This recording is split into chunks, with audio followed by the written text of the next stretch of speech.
नमस्कार दोस्तों, एक बार फिर से स्वागत है आपका द कैरियर्स अकेडमी मुरैना में। आइए हम आज के करंट अफेयर के प्रश्नों को देखते हैं। शुरू करते हैं। जो पहले जो कल के जो सबसे मोस्ट प्रश्न थे उन्हें देखते हैं, उनका एक बार रिवीजन करते हैं। हम देखते हैं, पहला प्रश्न है, हाल ही में देश के नए उप चुनाव आयुक्त किसे नियुक्त किया गया है? तो देश के नए उप चुनाव आयुक्त किसे नियुक्त किया गया है? तो ये इसका जो राइट आंसर ये है, श्रीकांत ठीको उप चुनाव आयुक्त नियुक्त किया गया है।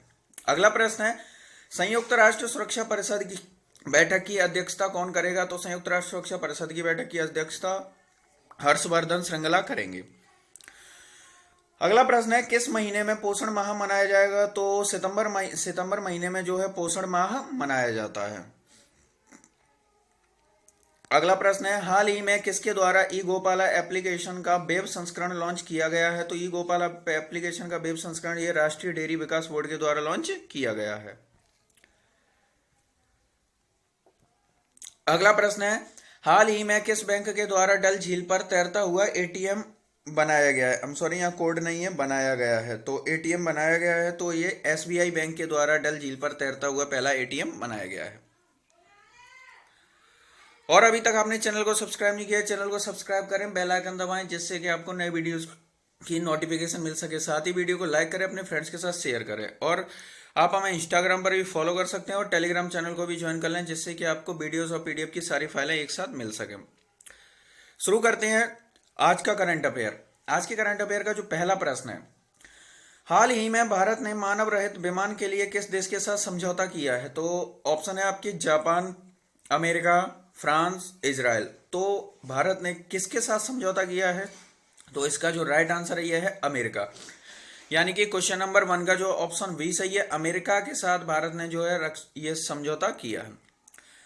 हाल ही में भारत सरकार द्वारा अमेरिका के रक्षा मंत्रालय के साथ मानव रहित विमान बनाने का समझौता किया गया है।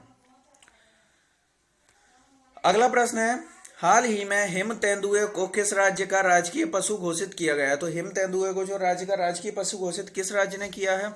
ऑप्शन है आपके जम्मू कश्मीर, पंजाब, लद्दाख, हिमाचल प्रदेश। तो ये किसके द्वारा घोषित किया गया है? तो इसका जो राइट आंसर ये है लद्दाख। यानी कि क्वेश्चन नंबर 2 का जो ऑप्शन सी सही है, लद्दाख केंद्र शासित प्रदेश के द्वारा राज्य का अपना राजकीय पशु घोषित किया गया है। तो ये हिम तेंदुए को घोषित किया गया है। अब लद्दाख की बात हो रही है, तो लद्दाख जो वर्तमान में है, जो लद्दाख एक केंद्र शासित प्रदेश है जो अभी हाल ही में बना है, तो जिसने अपने राज्य का जो है प्रतीक के रूप में राजकीय पशु घोषित किया है। लद्दाख जो है ये लद्दाख लद्दाख केंद्र शासित प्रदेश में 2 जिले हैं, कारगिल और लेह। और लद्दाख के जो वर्तमान में उपराज्यपाल हैं, यह कृष्ण माथुर हैं। अगला और तीसरा प्रश्न देखते हैं, हाल ही में किस राज्य सरकार के द्वारा ग्रामीण महिलाओं के लिए साथी योजना शुरू की गई है? तो ग्रामीण महिलाओं के लिए साथी योजना किस राज्य सरकार के द्वारा शुरू की गई है?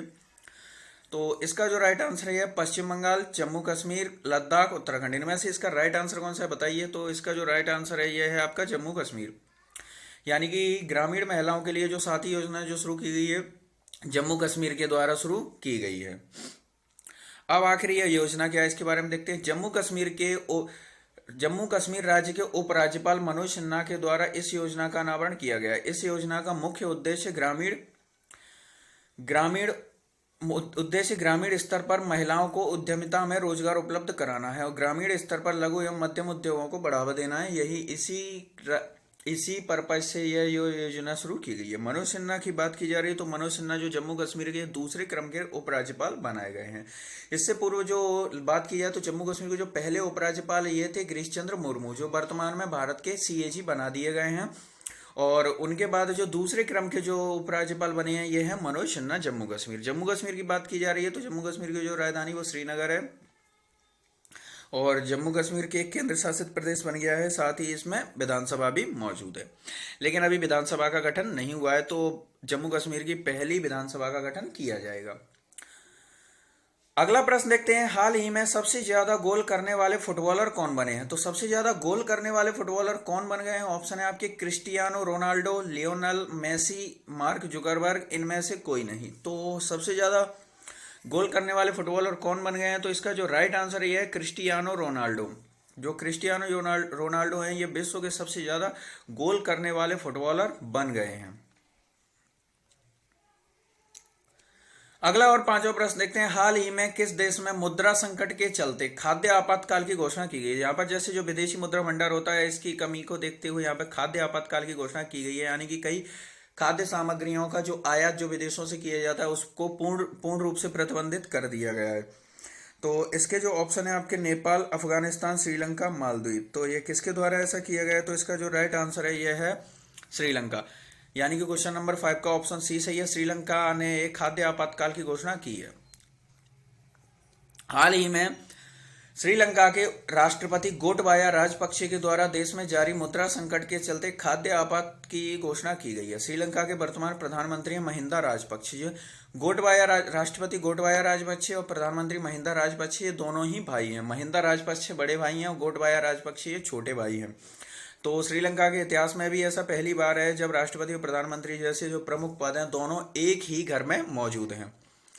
श्रीलंका में ऐसे हालात कोरोना वायरस के चलते श्रीलंका का जो पर्यटन उद्योग है बंद हो गया है, जिससे श्रीलंका की अर्थव्यवस्था पर प्रभाव पड़ा है। जो श्रीलंका में जो लगभग श्रीलंका के 30 लाख लोग जो हैं ये पर्यटन उद्योग पर आश्रित हैं, और कोविड-19 के चलते लगभग सारे विश्व का जो है पर्यटन उद्योग लगभग बंद हो चुका है। और जो श्रीलंका का जो पर्यटन उद्योग है ये श्रीलंका के जीडीपी में इसका लगभग 5% का योगदान है। तो आप समझ ही सकते हो इतना बड़ा जो 5% का जो योगदान है, और ये उद्योग इस समय जो है बंद पड़ा है। तो इसी वजह से श्रीलंका की अर्थव्यवस्था पर बुरा असर पड़ रहा है।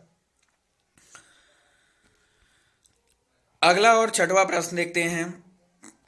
हाल ही में असम के किस राष्ट्रीय उद्यान का नाम बदलकर औरंग राष्ट्रीय उद्यान कर दिया गया है? तो किस राष्ट्रीय उद्यान का नाम बदला गया है? ऑप्शन है आपके काजीरंगा राष्ट्रीय उद्यान, राजीव गांधी राष्ट्रीय उद्यान, मानस राष्ट्रीय उद्यान, इनमें से कोई नहीं।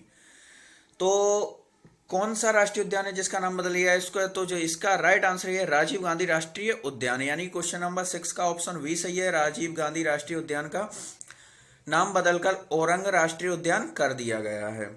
तो इनका ही नाम बदला गया है इस राष्ट्रीय उद्यान का। इसके बाद जो है ये असम राज्य की जो कैबिनेट द्वारा हाल ही में जो है एक प्रस्ताव के तहत असम के राजीव गांधी राष्ट्रीय उद्यान का नाम बदलकर औरंग राष्ट्रीय उद्यान कर दिया गया। इसके साथ ही जो दो ऑप्शन है इन्हें भी देखते हैं, काजीरंगा और मानस। काजीरंगा और मानस ये दोनों भी असम के ही राष्ट्रीय उद्यान है, दोनों एक सींग वाले गैंडे के लिए प्रसिद्ध हैं। इसमें से जो हमारा काजीरंगा राष्ट्रीय उद्यान है ये हमारे लिए इंपॉर्टेंट बनता है, क्योंकि अभी हाल ही में रिपोर्ट आई थी। हाल ही में रिपोर्ट के अनुसार जो काजीरंगा ये देश का पहला वायरलेस फोन से युक्त होने वाला भारत का पहला राष्ट्रीय उद्यान बन गया है। यानी कि यहाँ पर जो पहला राष्ट्रीय उद्यान है जिसमें वायरलेस जो सुविधा है ये दी जा रही है, तो ये भारत का पहला ऐसा राष्ट्रीय उद्यान बन गया है।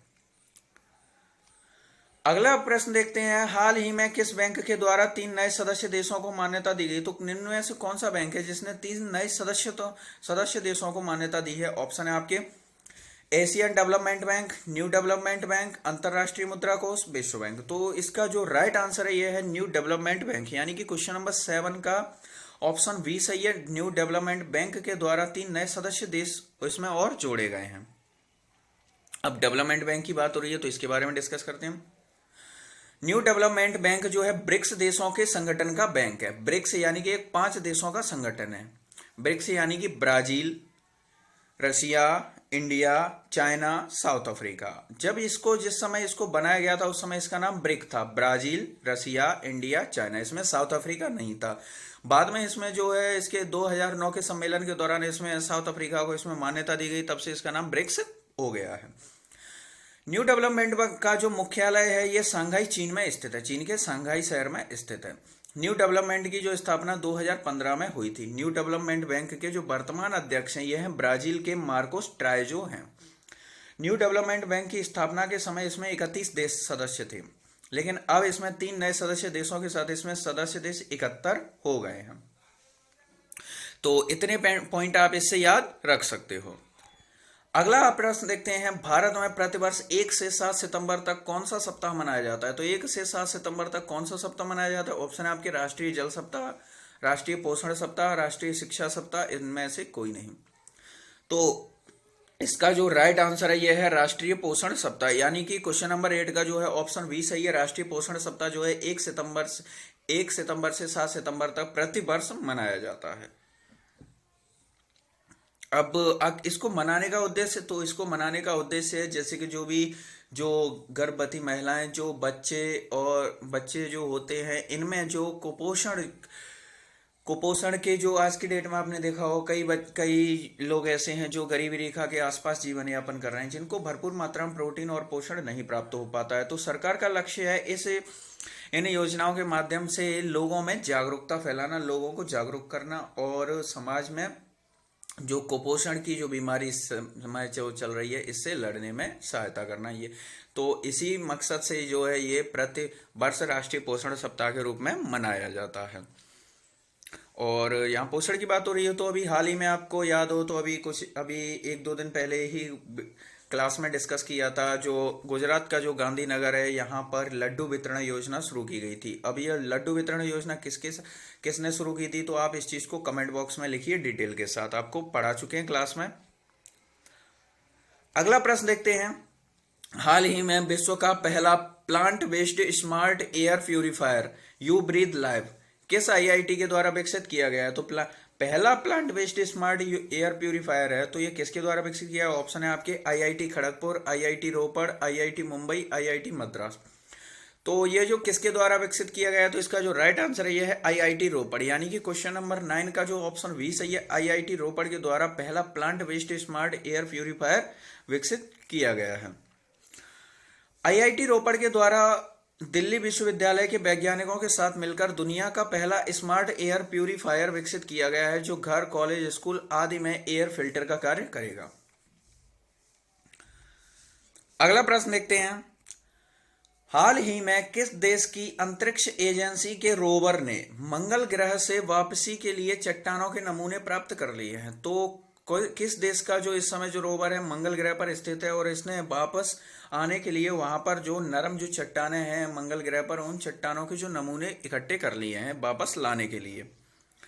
तो ऑप्शन है आपके जाक्सा, नासा, इसरो, इनमें से कोई नहीं। तो आपका जो इस क्वेश्चन का जो राइट आंसर है ये है नासा, यानी कि क्वेश्चन नंबर 10 का जो है ऑप्शन 20 सही है। नासा का जो रोवर है जो इस समय मंगल ग्रह पर स्थित है, जिसने वापसी के लिए यहां से चट्टानों के नमूने प्राप्त कर लिए हैं, उन चट्टानों के नमूनों को लेकर ये पृथ्वी पर वापस लौटेगा। अब आपका कल का प्रश्न था, हाल ही में किस राज्य सरकार के द्वारा महिला मछली विक्रेताओं के लिए मुफ्त बस सेवा शुरू की है? तो इसका जो राइट आंसर था यह केरल राज्य सरकार के द्वारा जो महिला मछली विक्रेता जो होती हैं, इनके लिए जो है फ्री बस सेवा शुरू की गई है। केरल की बात, और केरल के बारे में जैसे कि अभी आपको बताया कि जो डल झील पर, कल के वीडियो में बताया था, डल झील पर जो पहला तैरता हुआ जो एटीएम लगाया गया है, जो एसबीआई के द्वारा लगाया गया है। लेकिन भारत के अगर पहले की बात की है, भारत का पहला तैरता हुआ एटीएम की जो बात की जाए तो वो केरल में ही लगाया गया है। केरल की जो राजधानियां हैं ये तिरुवनंतपुरम है। केरल का जो मालाबार तट है, यहाँ पर विश्व का सर्वाधिक मात्रा में थोरियम पाया जाता है।